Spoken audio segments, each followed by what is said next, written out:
നമ്മുടെ പഴയ മെമ്മറീസും ഓർമ്മകളും യൂസ് ചെയ്തിട്ടാണ് ഇപ്പോൾ ഓപ്പണിംഗ് സീൻസ് ആ ബെഡ് കട്ടിലിടിയൊക്കെ നമ്മൾ പറയുന്നത് അത് ഞാനും ഷിയാനും ഒരുമിച്ച് ചെയ്തതാണ്. അപ്പോൾ അവിടുന്ന് തുടങ്ങിയ ഒരു മെമ്മറീസും കാര്യങ്ങളും നമ്മൾ സ്ക്രീൻസിലേക്ക് എത്തിക്കണം, റിലേറ്റബിൾ ആക്കണം ആൾക്കാർക്ക്.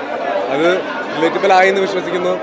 അപ്പോൾ അങ്ങനെ പിന്നെ കുറച്ചുകൂടെ ഫസ്റ്റ് ടൈമിൽ തന്നെ ഇത്രയും ഒരു സ്ക്രീൻ ടൈമും ഇത്രയും സ്പേസ് ഉള്ള ഒരു സിനിമ, അപ്പോൾ അത് മാക്സിമം യൂട്ടിലൈസ് ചെയ്യണം, മാക്സിമം വർക്ക് ചെയ്യണം. അത് നിങ്ങൾ തന്നെ പറയാം എങ്ങനെയുണ്ടെന്ന്. എടി കൊണ്ടുപോകുന്നോ ഇല്ല, നമ്മൾ ഒരുപാട് റിഹേഴ്സും പ്രാക്ടീസ് ചെയ്തിട്ടാണ്. അപ്പോൾ നമ്മൾ സേഫ്ലി എല്ലാം അടിപൊളിയായിട്ട് ചെയ്തിട്ടുണ്ടെന്നാണ്. ആ ക്ലൈമാക്സിന് മുമ്പുള്ള തൊട്ടുള്ള ആ ഒരു ഫൈറ്റ് സീൻ ഇല്ലേ, അതിന് വേണ്ടി ഒരു എത്ര ടേക്ക് പോയിട്ടുണ്ട്? ഒരുപാട് കഷ്ടപ്പെട്ടു.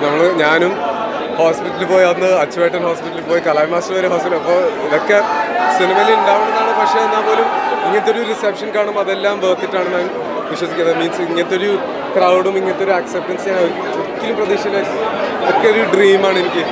അതാണ് കൈ ഇപ്പോഴും വരച്ചുകൊണ്ടിരിക്കുകയാണ്, കടന്ന് വെള്ളം എന്താ പറയണതെന്ന് അറിയില്ല. വളരെ ഹാപ്പിയാണ്, ഒരുപാട് സന്തോഷം.